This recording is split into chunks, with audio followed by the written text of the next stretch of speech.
Yeah. And the seventh one? Then you have Remedium One, right, which is a company that does services in the medical sector. So they do their testings and supporting of the large Medium one is doing, what is this, testing of pharmaceuticals. pharmaceutical So testing.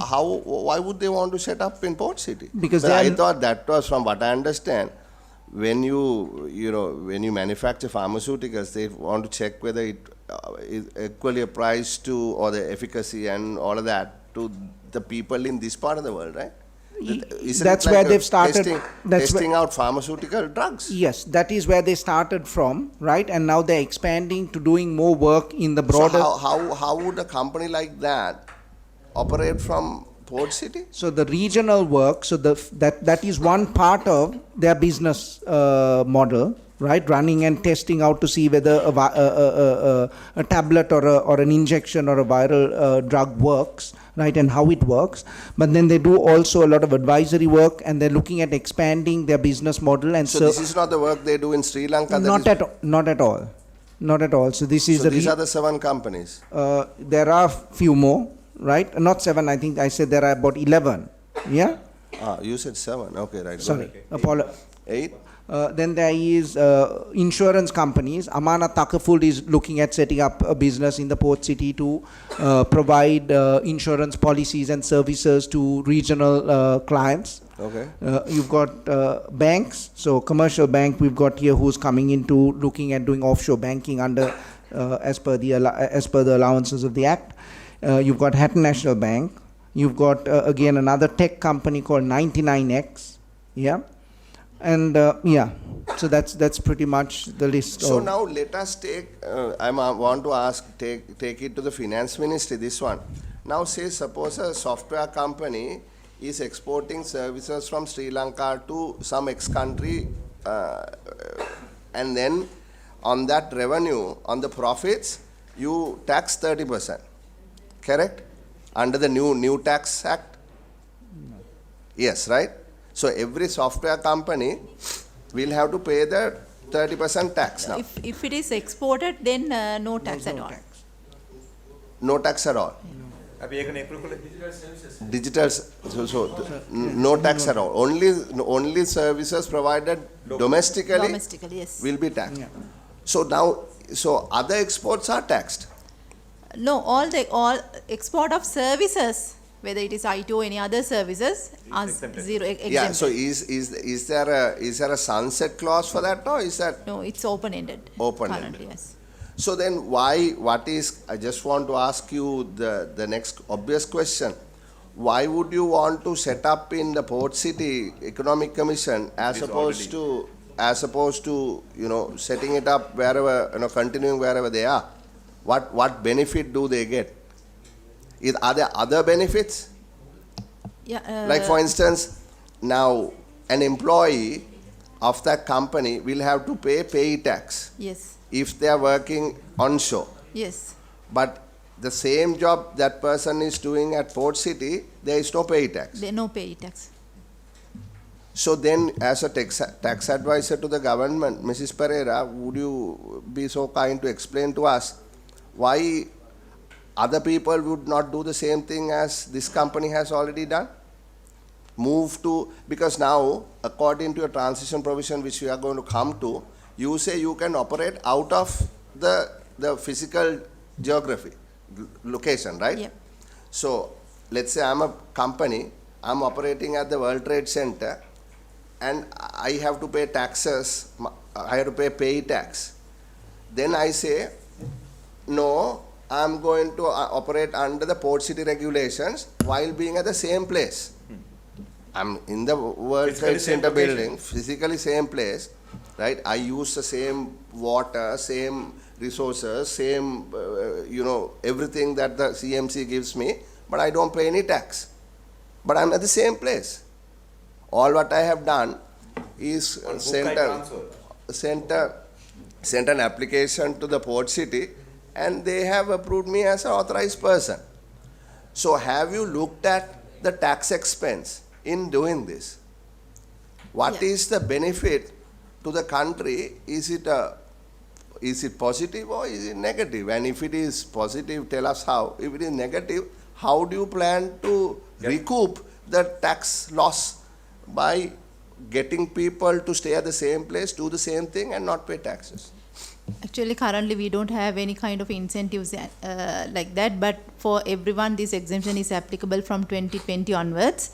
And what we have done is, with this amendment, we have... 2020, she said the amendment, the act was passed in 2021. No, it was effective from 2020, January 1st, this exemption. Oh, the taxes, because those are two different things. Yeah, I'm referring to the taxes. No, I'm talking about a transition provision. Yeah, transitional provisions, that is under the Ports Economic Commission Act, and it is, I think it is 2021. By that time, the exemption was in place when the act was came into effect. Yeah, when you're answering, also keep in mind the IMF agreement that all these exemptions will have to go. Yeah. Right? Tax exemptions will have to go. So please answer us, also incorporating that new position. Actually, we have done away with all sort of tax exemption except this export of services, because we had this foreign currency issue, and because we were, we are not talking about export of services. We are talking about pay tax. Yeah, pay and other taxes. Pay and other taxes. Actually, it was not exempted. That is what the IMF always emphasized, because they don't want to have other regimes in parallel with the normal tax regime, which gives extra benefits. Other than what is there in the income tax law. So, but the thing is, if there is a what you call the strategic business, then the domestic law has the... No, this is not SDP, You are supposed to get rid of the SDP according not to... Not the SDP, sir, but what are the strategy? But under the Port City Economic Commission law, they have these businesses of strategic importance. So yes, the Act has no application for these type of investments. Not only the SDPs, under the Port City law also the same. No, you are not answering the question. No. Our question is very simple. Yeah, you are staying in the same place. You are, let's say, you are on the 40th floor of the World Trade Center. You are doing a business. These businesses. You are sending export. You are exporting services. You are getting a tax. You are getting a revenue, and then for the employees, you have to pay tax. Now you are doing the same thing, sitting in the same place, right? Or can you sitting in the same place, but you are now a authorized person. Yep. Then you don't have to pay tax. So my question is... Yeah, this is, you are referring to all those people are local companies. Companies stated under this transitional arrangement. No. But that is temporary, I think. Give us an So if I can come in here, so all these companies, yes, they are local companies. They are coming in to do new business activities. So our city is going to set up a hospital looking at getting in medical tourists, right? And also talk about our city. So even the tech companies, that those who are working here in Maradan area can register, no? They are in the port city. It is a new business. They can evade the taxes, no? It's not tax evasion. They are coming in to do a new line of business. No. The problem is that using the same name, they can register, no? That's what the chairman is raising. Any existing business can wind up or incorporate a new company and function with the existing Even now, some private companies, they register their employees outside the country, but they are working here, so that they can simply do away with this pay tax. So what is the benefit that the country will get, at least in the long term? So when you look at what are we trying to look at attracting, right? We are looking, so this is the first special economic zone that has been created by Act of Parliament in 2021 to actually attract FDIs into the service sector. The provision for tax exemptions was clearly listed in section 35 of the Act. So it wasn't a regulation or something that came in. It was actually hard-coded into section 35. So the idea is to facilitate businesses that are running their regional offices, as the Honorable Member mentioned. You said a lot of people are, even Sri Lankans are going overseas, right? To try and get those people back, and also look at bringing in, we are talking to people in South India, we are talking to... Misuse this thing. That's the thing. Actually, it is not your duty. You are there to attract more and more FDIs. But finance ministry must know about all these things. Now, I want to ask you, my question was slightly different. It was related to the tax cost, right?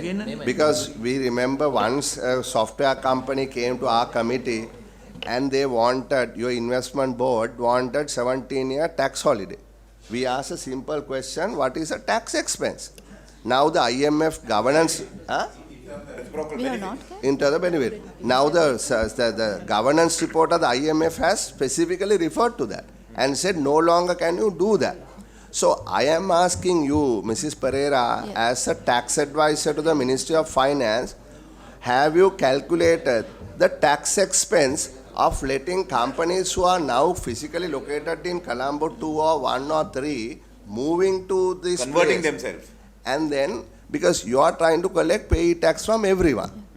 Now, for instance, I would like to know whether these companies, the last 3 or 4 companies that you mentioned, because first you said 7, then you said 11, when were they given these approvals? Just to know, the software company, when was it given approval? Since the passing of the regulation, but I can go into my database and comment. No, where I'm trying to get to is it after the pay tax was changed or before? No, Yeah. you brought in pay tax last year, no, Tanuja? No, sir. No, what It I'm was saying there, is, sir. huh? 2018 වල ඉඳන් තියෙන්නේ. No, what? 18 තිබුණානේ. No, the pay tax. Threshold එක මාරු කරලා විතරයි. It went to pay tax was mandatory. Then in No, mandatory from 2019, no, sir, pay no, sir. tax went from mandatory to voluntary. Voluntary, It's yes. called by advance tax. Then again, it was made mandatory recently. Yeah. So my simple question as the Committee on Public Finance, our responsibility is to make sure, while we agree with all what you want to do, that we also have to have revenue protection mechanisms in place. To the citizens, Yeah, because they are paying Yeah, PA. so because if the simple reason is, if you are doing the same thing, sitting in the same place, then you don't have to pay tax. Yes, sir. Now from 2018, pay was mandatory and the regime was changed in 2019. Correct. Where you have to give consent to deduct, but still the tax liability was there, whether it is by way of payee or by declaring his own tax, they have to pay. Yes. But with this Port City Act came into effect, the application of the Inland Revenue Act was excluded for some kind of investments. So others, because the act was passed and it is a law now, and whatever the investments coming under that category, which is in the law, has no application of the Inland Revenue Act. So that is... Yes, so but then we are talking about a company or whatever company getting an authorized person approval after the new tax regime has come into effect. That's right. So after the new tax regime has come into effect, my question is, why would not other people also do the same thing that this company has done? Because And then what is the loss? any smart business person would do that. Not any smart, any common sense. Yeah. So, and what I'm asking Yeah. is, what is the risk of relocating the inland companies to because- that, because to get the definitive, they get the, Yes. that was an issue, sir, and before coming here also I asked that, because and that was the idea, because I'm not aware of that, how many companies are in operation okay. and number of employees, how many employees are there. Okay. But the thing is, what I know is that it is temporary arrangement until this infrastructure setup is there. For these companies to come, it's a kind of transitional arrangements. So, as you correctly pointed out, sir, the IMF will not allow any further exemptions granting under any other law, but they have specifically identified the SDPs, and that is under the Okay. SDP laws. SDP is no longer applicable under the 16 governance conditions of the IMF. Yeah. Right, so let's now go to the SDP. Yeah. My question, Mr. I also have a Vikramasuriya, question, just yeah. if after I, please go ahead, is now who authorizes an off-site location? And on what basis would you approve an off-site location during the transitionary period? And two, how long is the transitionary period? Yeah. Applicable for? When will it expire? The off-site location or identifying and designating an off-site location is under section 64, right? Or part interim provisions which is in the act. Yeah. So there is a process. The applicant sends an application, and generally speaking, we are looking at officers in the Colombo district to start with, right? And again, you look at see whether they can operate there. Is it discretionary? Sorry? Is it discretionary? Does one person or a committee, do they have the authority to determine whether a Nugegoda Junction No, IT it operation is or a it is Colombo recommended, as per the act, it is recommended by the commission and approved by the minister. So the minister designates a location. So how many such locations have been designated At thus the far? moment, if I'm not mistaken, 12. Again, those locations are listed on our website. What's the basis? What's the basis? We look at what the applications come through. So we go through as much as we look at, there is an internal. Okay, So application tell comes us, from XY place and you incorporate that XY place as a designated places. Could be. I don't know. That's why. So I mean, what you're can saying you is tell that's us? what I'm getting. Because we are getting confused here. Please tell us, what are the 12 locations approved? And on what basis? Because what the applications came from those places. I would need to check that on our website. It is on our website, right? The locations are marked on our No, website. website is in the detail. Yes. Mr. Vikramasuriya. But the principle behind, we are asking, you are the principal So, agent of yes, approving it. No? so the- what is the operating principle of the framework? So when we, Yeah. so I there think is, it's- there Total is a, discretion, no? there is an application process. So we will look at the application process. We would look at the applicant that comes through. Okay. I look at the business they want to set up, Okay. right? And understand whether it is a business that No, is all right. All that we providing. will go through. But I'm saying is now, for instance, you have 12 locations now. Tomorrow, there is an application coming from Mullaitivu, hypothetically. So you will study, they are meeting all the requirements. So you will say Mullaitivu is also approved or preferred location as you're saying. Is As that- per, yes, as per the So, right, application so process, it's as much applicant as. to decide, not us. So I have to only send you an application. So you take me in as the place. So is there a set of criteria? Is there a set of criteria? You have to meet these criteria, or is it completely at the discretion of the commission To recommend. to recommend? The commission, yes. So is there a set of criteria, or is it at the discretion of the commission? So we would look at, No, so answer me it the is at the commission recommends to the minister. It's a total discretion of the commission. The commission decides, yes. I mean, you see, Commission can secretary, have powers, but deputy they must have secretary, basis, no? how can you let a commission have total discretion in determining But whether, wait, I'm speaking, whether a particular company, given whatever justification that they make, is liable to operate without paying tax and other taxes due to the government. Chairman, if I can come in there, sorry, I need to, because again, this is the second part of the point, the second point you made, right? Operating outside of the port city is as per the act until May 2026, because they envisage businesses, the buildings, the vertical infrastructure would be up and they would move in here, right? The tax provisions or the not applicability of PAYE tax, right, is not based on whether you're outside in this interim period or inside.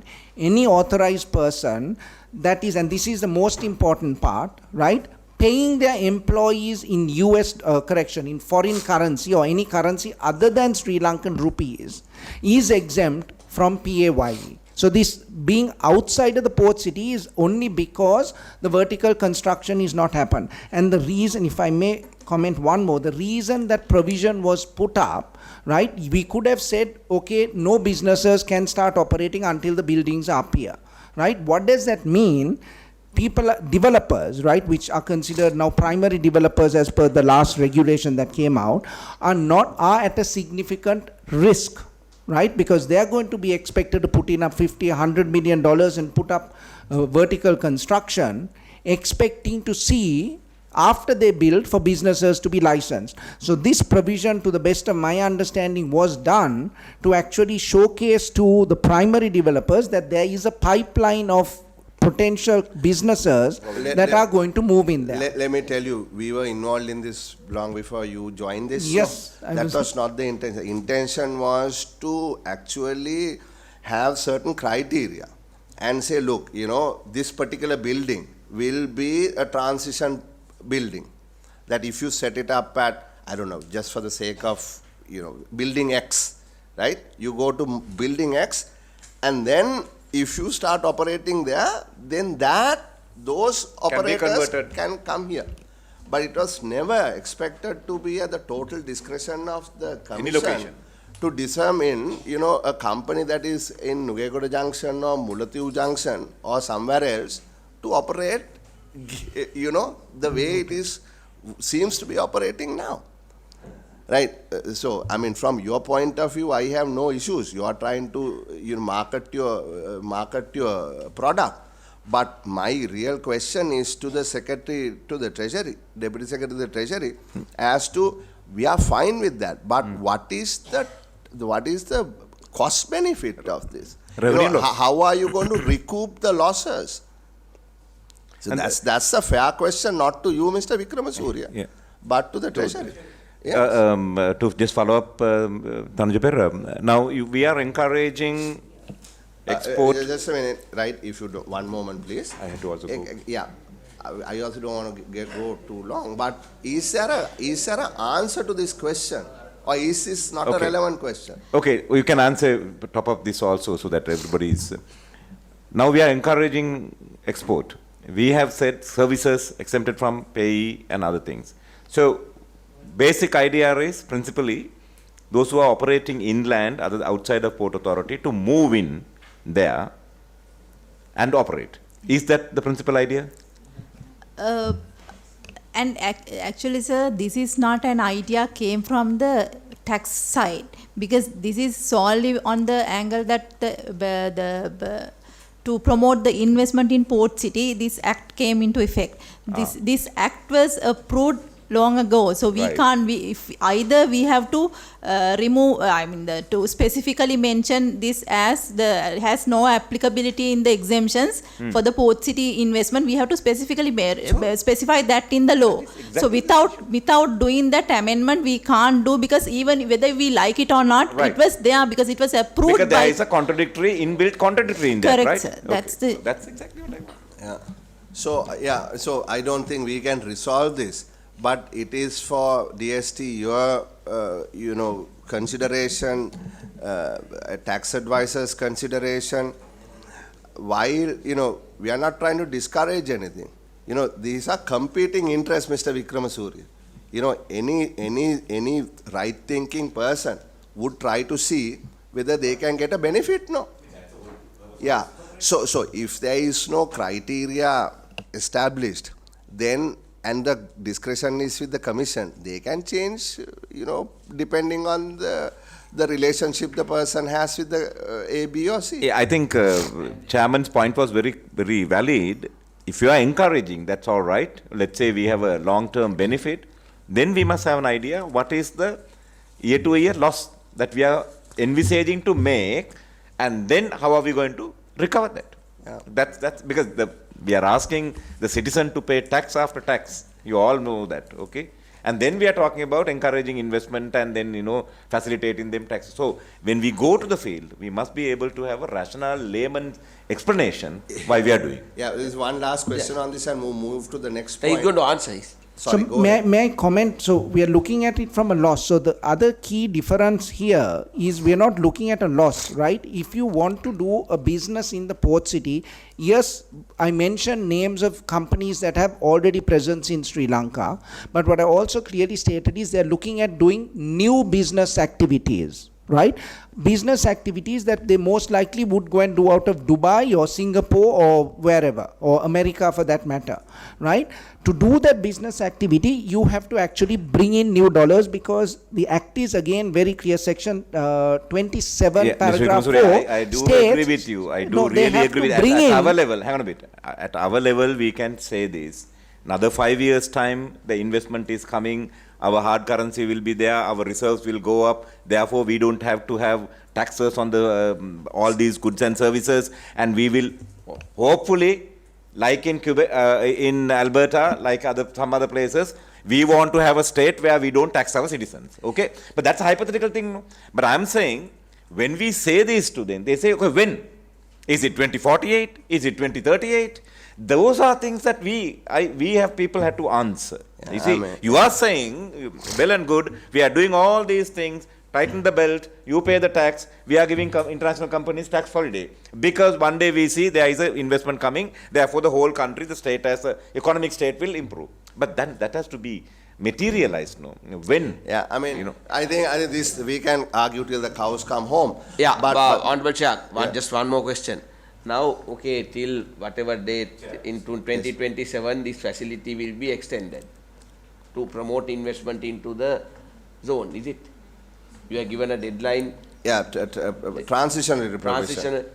But now the issue will be, there will be other economic zones like BOI zones and industrial zones. The country will want investment to come into those as well. But you know, investor walking into the country will always give priority to investment in port city than investing in those areas.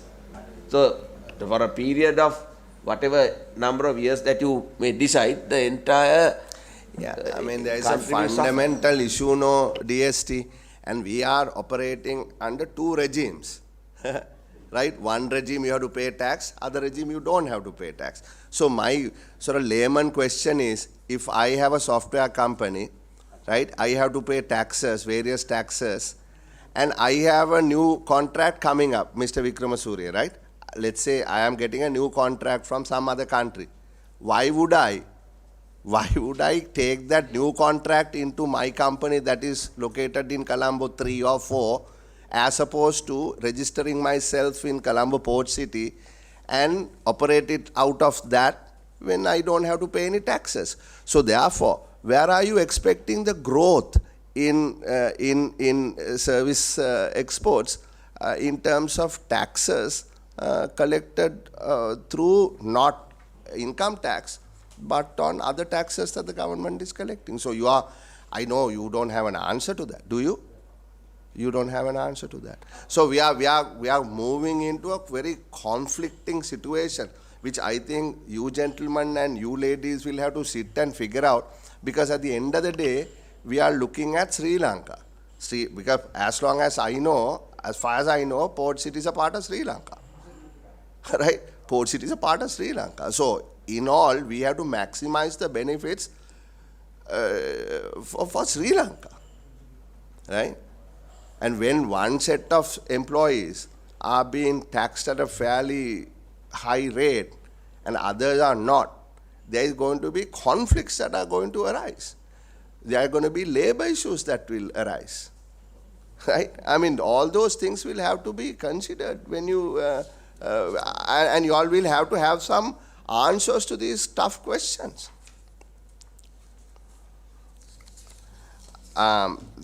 So those were the issues that are, sort of, you don't have answers for right now, but these need to be reconciled. And to close this session, Mr. Chairman, Mr. DST, how do you propose to resolve these issues? First of all, do you think these are issues that are significant, that need resolution? If no, don't worry about it. If you think these are issues that are significant and need resolution, what are your steps? So that regular exemption exempt කරන්න තමයි IMF එකත් කියන්නේ. ඉතින් ඉදිරියට ඔය sir කිව්ව ඒවා සමහර ඒවාත් exempt වෙයි. මේ ඉෂුව එකේදී තියෙන්නේ ඉතින් පෝට් සිටි ඇක්ට් එකේ තියෙන ප්‍රොවිෂන් එක තමයි ඇප්ලයි වෙන්නේ. ඉතින් මේක එක්සෙම් නොකර මේ තියෙන ප්‍රොවිෂන් එක සර් කියන වැඩේ කරනවාද කියන එක කරන්න අමාරුයි. මොකද අනිත් පැත්තේ මේක ඩොලර් වලින් නම් පේ කරන්නේ ඩොලර් වලින් ගෙන පේ ටැක්ස් වදින්නේ ඇප්ලයි වෙන්නේ නැහැ. කොහොමද ඇක්ට් එක අනුව දැන් තියෙන ඉන්කම් ටැක්ස් ලෝ එක අනුව. එතකොට පේ ටැක්ස් එක විතරද අයින් වෙන්නේ? පේ ටැක්ස් නෙමෙයි මේක දැන් ඇක්ට් එකේ තියෙනවනේ මේ දිගටම ඔක්කොම අයින් වෙනවනේ. foreign exchange එක බලපාන්නේ නැහැ, pay tax බලපාන්නේ නැහැ, VAT බලපාන්නේ නැහැ, ඔය කිසිම දෙයක් බලපාන්නේ නැහැ. ඒතර මම අහන්නේ මේක cannibalization එකක් තියෙයිනේ. මේ cannibalization එකේ value එක මොකක්ද? I think somebody needs to do that. You can't just go in blindly, no. So we are going to approve No, sir, these there things. is a reporting requirement to publish this tax cost, which have by it will. I mean, the fiscal it is being done currently. So we will be able to give the tax cost coupled with this investment, all sort of tax incentive regimes. That's very good. Have you started calculating the tax cost? Yes. For all exemptions, Correct. including port city exemptions. Because it's a gradual process. First, we will we have to prepare the BOI and the SDPs. Then we will go for all, because the commitment is to publish all sort of investments. So it will be done in near future. Okay. Anything else, members? No, nothing. So we will approve this, but I think there are more and more questions that are sort of arising. This is not, I think, it is our responsibility as a committee to address these issues. And it is your responsibility to come up with reasonable answers so that we can all work together. So that is the objective here, not to discourage you or not to sort of find fault. But it is our responsibility to do this. And might I add, this is going to become a problem. This is going to become a real problem, because cannibalization is going to exponentially increase when the buildings actually come up there. Why would I want to operate anywhere else? Why would I want to operate anywhere else? Get quite a lot of nomads who are working here. Yeah, final comment Yeah, and I we think close. I wouldn't look at it as cannibalization, right? So special economic zones is not new to Sri Lanka. We've got already 14 or 15 of them, right? Special economic zones are available all over the world, right? When you're a regional business looking to establish at least your regional presence, relocate, people are going to look at the optimum location to go to. And what we are trying to do is attract multinationals instead of going to Singapore or to Dubai, to try and attract them to Sri Lanka. And again, I'm saying Sri Lanka. Why? Because the port city, the 2.69 square kilometers, is a part of Sri Lanka. Yes, we have the parliament, yourselves, passed this act, giving certain provisions for businesses that are operating there. And the conditions there is two more points, sir. Is that those businesses have to bring in foreign direct investment into Sri Lanka. They cannot use any foreign currency that is already in the banking system in Sri Lanka, which is absolutely new, whether it was concessions granted to BOI, STP, etc. So this is a key provision here. And it is also mandating that the staff be paid in foreign currency, which also means that a majority of the sales revenue has to come into Sri Lanka, because what we've seen is companies receive tax incentives, companies say they're doing FDI, but they go in and tap into the banking system in Sri Lanka. They park some of their dollars overseas and bring in only a little bit of the dollars to meet their salary requirements in rupees, etc. So therefore, I think you are just speculating, and I don't think that is fair, because to say they only bring in a little bit is not an accurate statement. Because we have heard many. I withdraw that comment. You better withdraw that. I because withdraw that's that completely, that's Noted. irrelevant. I withdraw that. But again, what we are trying to do is make that is this an accusation you can't really prove. I right? withdraw and that. Unfortunately, this happens a lot on the political stage. People say these things and they give dollar amounts and so on, which is inaccurate. So therefore, I withdraw that comment, sir. Yeah, you can. But my point is, there is going to be cannibalization, the way I see it. Because expansion would then move to a place where that is better suited in terms of less taxes, less hassle. So you will benefit. but somebody else will lose. So if it's a zero-sum game, then we have a problem, right? But if you are adding to the pie, we have no issue. So Justice by your organization. But I am Sri Lankan government, sir. So if the port city benefits, Sri Lankan government benefits. well, that is what we really want to see whether that is happening. Thank you very much. Still, I haven't adjourned. If you want to make a comment on how your weekend's road shows went with Mr. Cameron appearing for you. නෑ හොඳට වුණාද අපි දැනගන්න කැමති මේක සාර්ථක වුණාද කොහොමද කොච්චර සෙනග ආවද මොකද්ද ඒකේ උයි ජනාධිපතිතුමා චීනට ගිහිල්ලා අපි දැක්ක පත්තරවල තියෙන 1.5 billion dollars investments එනවා එහෙම කියලා පෝර්ට් සිටි එකට ඒ කියන්නේ මොකක් හරි සතුටුදායක ආරංචියක් තියෙනවා නම් ඒකත් අපිත් එක්ක බෙදා ගන්න කියලා ඉල්ලීමක් කරනවා mister සූසපිල්ලේ you are the chief man no here now commission member. I wasn't there either, and I really didn't work on it. He was more involved in it, so I'll just can briefly say something about Dubai. I think you can say something. Yeah, I can comment on the UAE roadshows. Those were the first meetings that were done after the passing of the various regulations, specifically for the tax exemptions and incentives. There was about 90 to, I would say, about 100 people in the UAE show and about 200 or a little more in the Dubai show event. There were a number of positive comments made. At the next stage, they've sort of, the project company is tying down and having more focused meetings as follow-ups to that. We are positive and we are hopeful that on the back of that there would be significant interest from Indian and Middle Eastern companies to come in and acquire or lease land and then also set up businesses. China, yes, as much as we know, there was that framework agreement executed to potentially look at $1.5 billion of additional investment to doing the vertical constructions, which is absolutely critical at this stage because, as you'll all say, we need to see the buildings start coming up. Yeah, just one, finish, but just one technical point. On Regulation 7, if authorization is provided, the authorized person shall adhere to the following two conditions. One, shall not engage in business for the sole purpose of transacting business with either of the above entities. B, shall generate more than half of the total revenue of his business from business transacted with other people. So, Regulation 7A is a little unclear. Can you explain that? Yeah, That's so a technical question we have. Yes, sir. So the idea is to look at regional businesses, global businesses, to come in and relocate their offices from a Singapore or a Dubai to Sri Lanka, okay, within the port city, be located there. When they come in, right, we expect, so if you're a regional office sitting in Singapore, you could be servicing clients in Sri Lanka as one of your jurisdictions. So when they come in here, we expect them to actually continue to doing business with all other parties, right, and not only business with Sri Lankan businesses. So that is why provision A, we don't want them to move here and then only do business with Sri Lankans.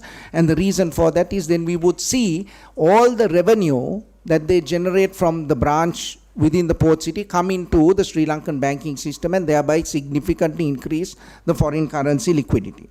Okay. Provision 2 is we put a Provision 2 percentage. is, that's okay. Percentage The provision 1 was the clarification.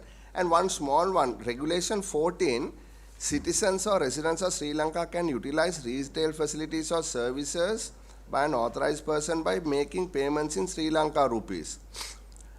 Then what about the duty-free facilities? Does it mean that Sri Lankans are unable to purchase items from the duty-free facilities even if they are able to pay in foreign currency? So the duty-free is going to be in foreign currency. So that's the exemption there. There is an exemption. Yeah.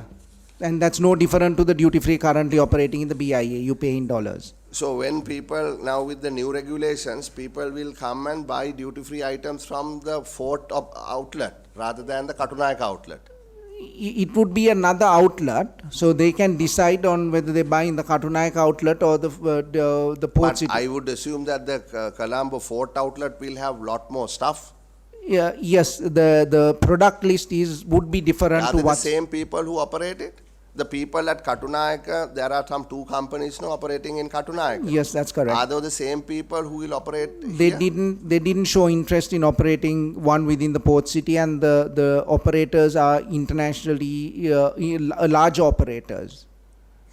So in other countries also, does it happen? That means there are duty-free shops outside, like complexes outside the airport? There are a couple of Yunnan, and even Sri Lanka had a complex outside of the airport as well. Those So- are those old days? Yes, so there are, even as of now, there are complex. I mean, will they compete? How will they, again, the cannibalization thing, how will, I mean, would more people come to the Fort outlet, or have you all done a study to assess whether? The operators believe with the product categorization of, I would say, of a higher end and a higher a value proposition for the ones in the duty free that's envisaged in the port city, and that again targeting to possibly tourists and the likes that are sort of going out. Yeah, now, did the finance ministry look at what might happen? People might just come there, buy the stuff from the port city, come outside and sell it, no? No, can I? Sorry, again, the regulations applicable for this duty free are no different to the regulations that are applicable by the customs to all duty free operators. You have the products and you have quantities. So if you can buy 2 watches at the BIA and or even in Singapore and you bring it in, it's the same restriction allowed, same guidelines that So are those are applicable. changing now, the labor ministry? So the regulations are the same. It won't be any No, different. the limits have been increased, no? It has come to this committee. Whatever the limits are that are applicable and published by the customs would be applicable here as well. There's no differentiation on that. So if it changes, reduces, increases, it's the same. Okay. Once a year, one person can, to buy the duty free, there are limitations placed on that. Okay, right. Thank you very much. Then these are approved, but we will give the Attorney General's Department 4 weeks to come up with this. And I would want to, ask the AG's department to take a look at this, the cryptocurrency matter, and provide us with some advice as to how we should move in the situation where not just the cryptocurrency, where there is no local regulator. How should we move this? It's a policy matter, Honorable Chair. It's not a legal issue, because if the access, the regulations, applicable regulations apply and there are no regulations, that's a reality. But because there are 2 government agencies here, I think the Commission has to be sensitive to what the central bank says, because the central bank, if I read further, in fact says, discourages and says this is not of national interest engaging in cryptocurrency. So then that's a policy matter, not a legal matter. Members, shall we direct the Governor Central Bank to respond on this matter and let advise us on how to proceed, because That can be detrimental to the investor also. no, If AGC the central No, bank. it's not a legal issue. this is a policy matter. Because I'm just let me read that portion which I didn't. Cryptocurrencies operate through informal channels and therefore it does not contribute to the national economy and can also cause a loss of valuable foreign currency to the country. So that's the central bank stand, not a legal issue. Yeah. So, and also, what if they start a commodities exchange? Right? Now, who would regulate a commodities exchange? Right? So, all kinds of things that we don't have a regulation to do just because it is not, it doesn't exist. Does it then automatically, go to the commission to use their discretion? That is what's happening now, no, in this particular case. In this particular case, the commission has used its own discretion to approve. They could have not approved also. And They could have approved also. Yeah. Now you have approved 2 cryptocurrency exchanges. So what I'm saying is there would be other things also. So whether we need some direction.